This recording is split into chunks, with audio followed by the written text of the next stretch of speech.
quand on voit la façade, on trouve que la façade, tout va bien. Mais après, il faut tourner. Et il y avait des travaux que je trouvais urgents. C'est-à-dire que tout le cœur extérieur était très abîmé. Et je me suis dit, on lance, voilà, du mécénat et on lance ces travaux. La charpente risquait à tout moment de prendre l'eau et donc de se dégrader, donc il fallait absolument intervenir dessus.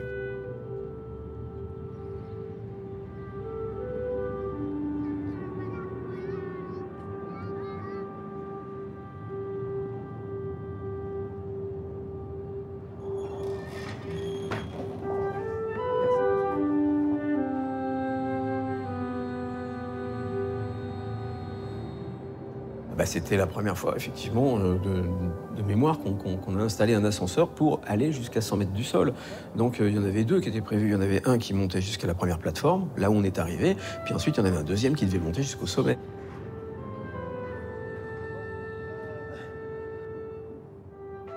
On avait un programme de travaux basé sur 10 ans de travaux avec du mécénat américain sur le chœur, la sacristie. Tout ça, c'était dans les rails.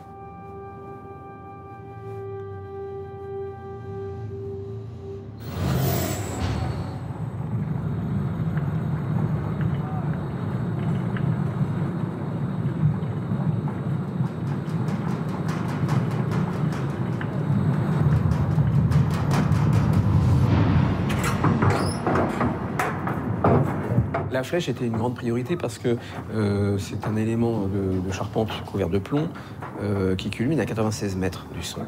Donc vous voyez l'ampleur d'un tel élément. Il suffisait qu'un crochet tombe dans la rue, ou tombe sur la charpente, éventuellement aurait pu percer la charpente, aurait peut-être même pu percer les voûtes, qui sait. Et surtout, les plombs étaient devenus minces comme une feuille de papier à cigarette. Ce qui était normal pour un plomb de cet âge, c'est l'usure du temps. Et il fallait intervenir avant que l'eau pénètre trop à l'intérieur, sous la couverture, donc sur les bois de la flèche.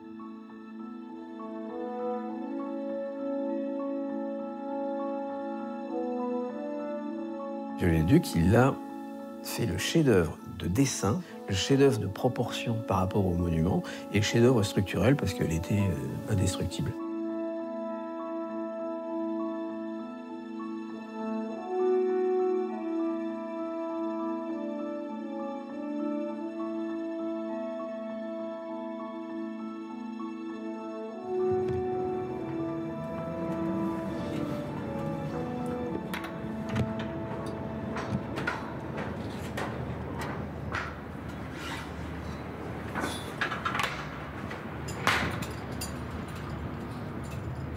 C'était un super moment, c'était vraiment le début des travaux de restauration de la flèche. Donc, le premier élément, c'était les statues qui nous gênaient pour l'échafaudage, donc on a dû démonter. Il faisait super beau, ça s'est très bien passé, tout le monde était content, et c'était 4 jours avant l'incendie.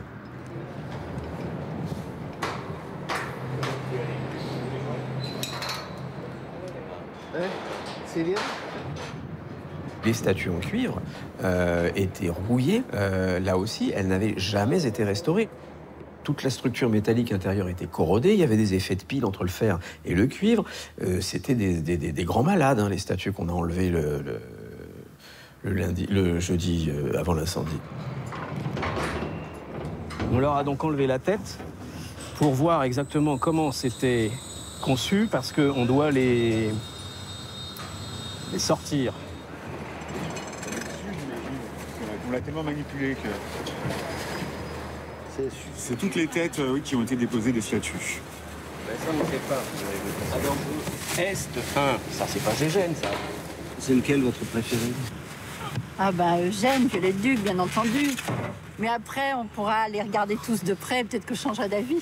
Ben, c'est très émouvant parce que c'était quand même la première fois depuis fort longtemps voilà, qu'on pouvait les toucher, les voir de près, voir leur qualité artistique, puis se dire qu'on touchait la tête, donc c'était Saint Thomas en Viollet-le-Duc. Là, voilà, on touche le maître d'œuvre. Hein. Et voilà, Eugène Emmanuel Viollet-le-Duc. En fait, il s'est représenté lui-même. Oui, et là, il a 46 ans. Et quand on compare aux photographies qu'on a de lui, c'est absolument Viollet-le-Duc, il n'y a pas de problème. Là, c'est un buste normal, mais quand vous avez le corps qui va avec, c'est le seul qui est tourné non pas vers Paris, mais qui est tourné vers sa flèche. C'est l'architecte. Il a pris la place de saint Thomas. Et saint Thomas, c'est le patron des architectes. Et saint Thomas, c'est celui qui doutait de la résurrection du Christ, qui a dû mettre la main dans la plaie du Christ pour être convaincu que le Christ était ressuscité. Et les architectes, ça doit être ça. Ça doute.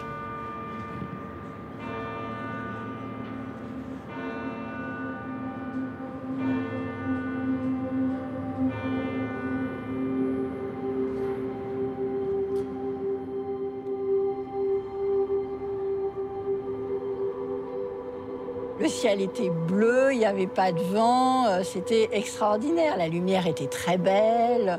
Voilà, on était heureux. Après, l'échafaudage devait continuer à monter à 100 mètres, puisque là, on n'en était qu'à la moitié. Voilà, déjà déposer les statues, c'était extraordinaire de les voir s'envoler dans le ciel. On pensait 2 ans après les reposer une fois la couverture de la flèche restaurée. C'était le planning, c'était prévu comme ça, on avait tout organisé. Et ça partait bien, et voilà. Mais finalement, c'est ce qui a sauvé ces statues.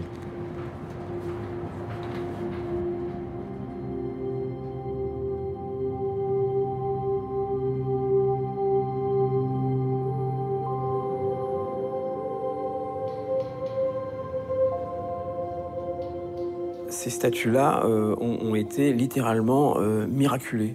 C'est-à-dire que si elles étaient tombées dans le brasier, on n'aurait jamais pu les reconstituer aussi fidèlement. On aurait bien quelques photographies, mais on aurait eu un mal fou à les réinventer, à les refaire.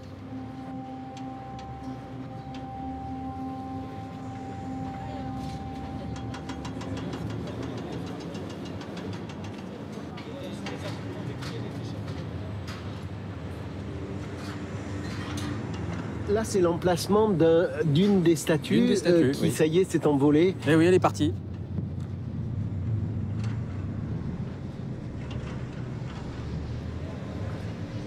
C'est très important pour le chantier, c'est important pour le monument lui-même parce que c'est la première fois depuis qu'elles ont été posées en 1861 par Viollet-le-Duc qu'on dépose et qu'on va restaurer ces statues. Donc déjà, ça, c'est important pour la flèche. Après, pour notre chantier, c'est une étape importante. Et pour moi, personnellement, c'est un des plus magnifiques jours de ma vie parce qu'effectivement, on œuvre enfin sur la cathédrale, personnellement, que j'adore.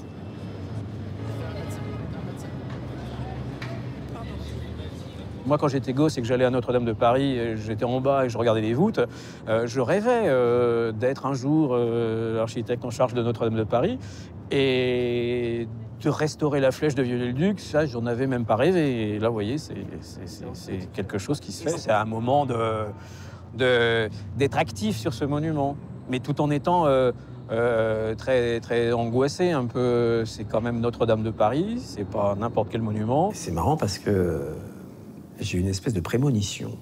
Je sais que j'allais tous les matins, j'allais dans la cathédrale, je m'arrêtais à la croisée du transept et je surveillais la voûte de la croisée pour vérifier s'il n'y avait pas de fissure, pour voir s'il n'y avait pas de mouvement, pour voir si elle n'allait pas s'effondrer.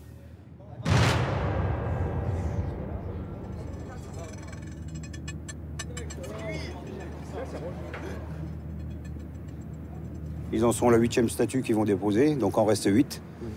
Et une fois ces statues déposées, donc, comme je dis, nous, on va pouvoir attaquer la pose de l'échafaudage pour aller jusqu'au sommet de la flèche.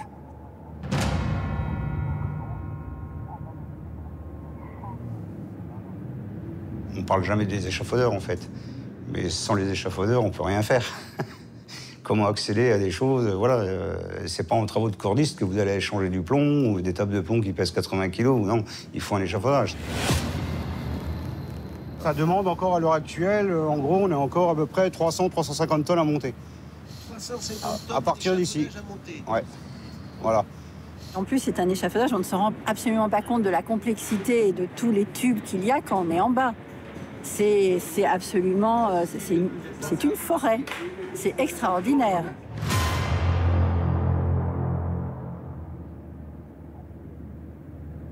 C'est déjà exceptionnel de travailler sur Notre-Dame, donc autant les monuments exceptionnels, autant faire un échafaudage exceptionnel, que tout aille ensemble. Oui. Mais là, monter là-haut, ça va être aussi un défi encore, là? C'est encore un défi, puisque après, une fois qu'on monte sur la flèche, on ne fait aucun appui, donc on doit être tout en autostable. Donc, aucun appui sur la flèche. Aucun appui sur la flèche. Elle est tellement fine, ça c'est le défi. Elle est tellement fine qu'on ne peut pas s'appuyer dessus. En cas de grand vent ou quoi que ce soit, on n'a pas envie d'emmener la flèche avec, en fait. Ah, quand je la regarde, je me dis que vivement que je sois là-bas. Ouais. Donc on sera les premiers à toucher certains endroits qui n'ont pas été touchés depuis longtemps. Ouais. Le coq, par exemple. Par exemple, le coq. Vous avez envie d'aller lui serrer la main? Voilà. C'est sûr. C'est sûr.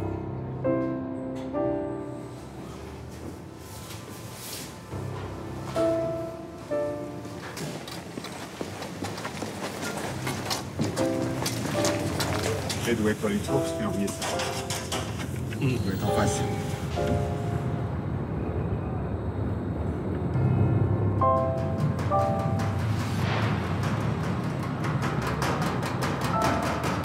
Pour construire le grand échafaudage, il fallait étayer la charpente par le dessous. Donc travailler avec des échafaudages à l'intérieur de la charpente.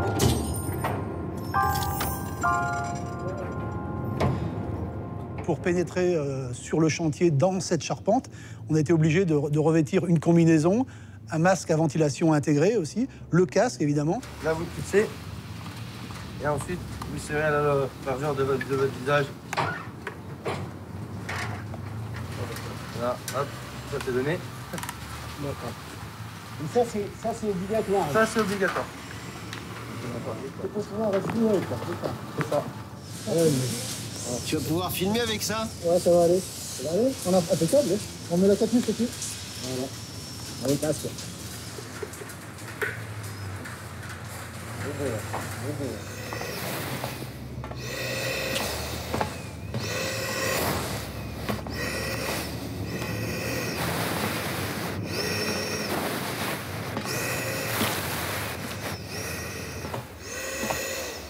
Là, quand on entre sous la charpente, c'est comme si on tourne des pages d'histoire. Hein.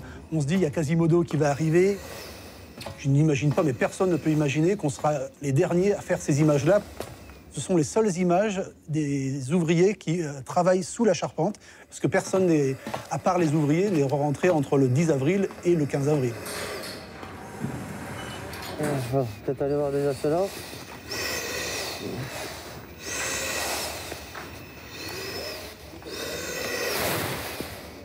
Il y a vraiment une atmosphère, il y a une odeur particulière. Il y a une température aussi, il faisait souvent très chaud l'été. Et quand on était allé, il faisait chaud, je me rappelle, pour le tournage. C'est la dernière fois où vous la voyez, là? Oui, et donc ça reste un bon moment.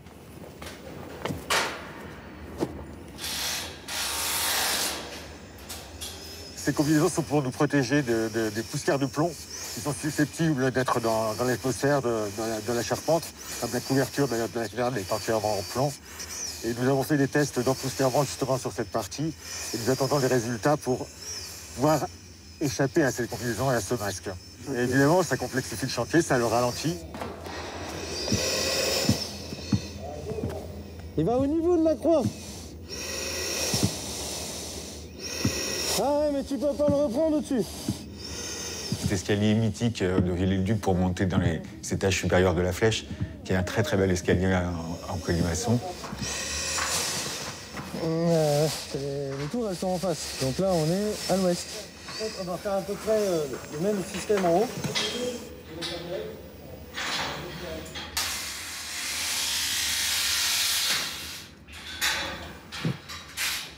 Alors là, on est en train de faire l'étaiement pour supporter la flèche. Parce que d'après notre note de calcul, cette poutre-ci pourrait céder. Et pour éviter tout risque que celle-ci cède, on va renforcer par des bois qu'on posera dans ces verras à fourche qui sont sur toute la longueur. Donc ça, c'est un travail indispensable. Ça, c'est primordial. C'est un travail primordial pour la suite des travaux qu'on va faire sur la flèche.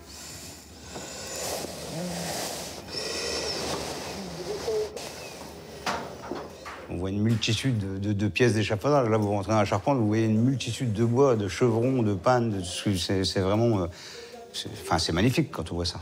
C'est magnifique. Donc ça demande que le respect de ceux qui l'ont fait à l'époque. On est là pour échafauder, on n'est pas là pour casser ou meurtrir le bois ou autre chose. Donc c'est pareil, il y avait tout des calages contre le bois, derrière nos vérins, tout en feutrine et tout, pour justement respecter le travail d'antan.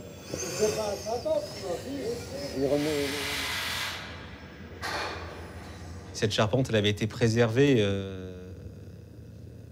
depuis la fin du XIIIe siècle. Elle était là, elle était belle, je la sens encore, je reconnais tous ces recoins. J'adorais, je pouvais y rester des heures, je pouvais y aller tous les jours, c'était formidable.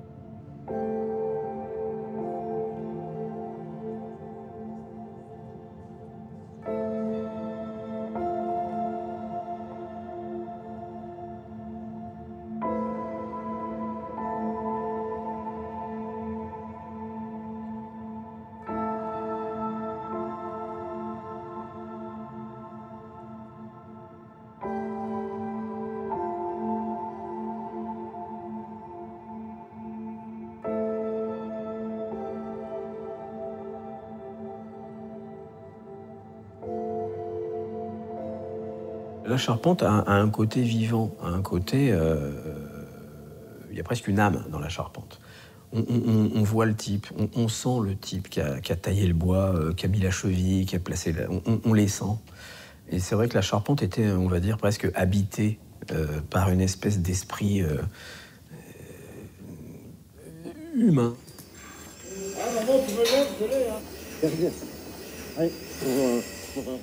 Cette mémoire aussi qui a disparu, hein. C'est toutes ces petits graffitis de tous ces gens qui sont montés pendant toutes ces années. Quand on lisait des 1628 ou des choses comme ça, on était émerveillés.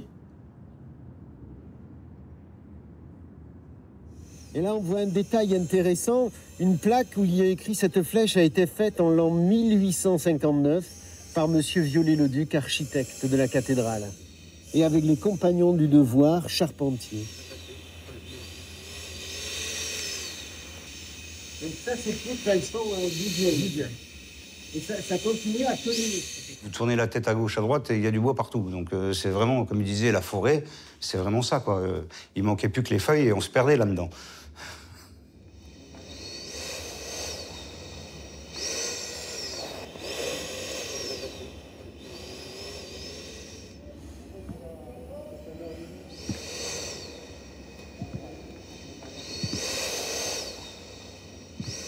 C'était aussi des conditions qui étaient difficiles, parce qu'il faisait chaud en plus.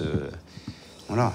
Il y avait cette histoire où il y avait le plomb, où les gars devaient travailler avec le masque, avec la combinaison, prendre la douche en sortant, que vous avez même pris, vous, douche qui était positionnée tout en haut de l'échafaudage à la sortie de la charpente.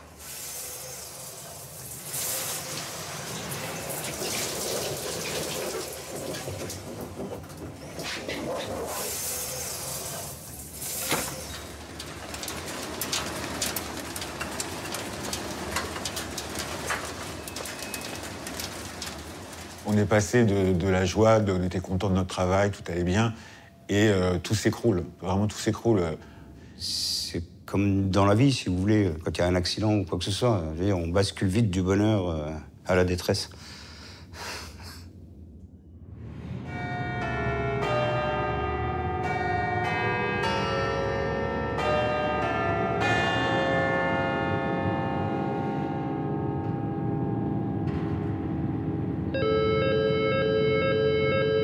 Your attention, please. C'est horrible.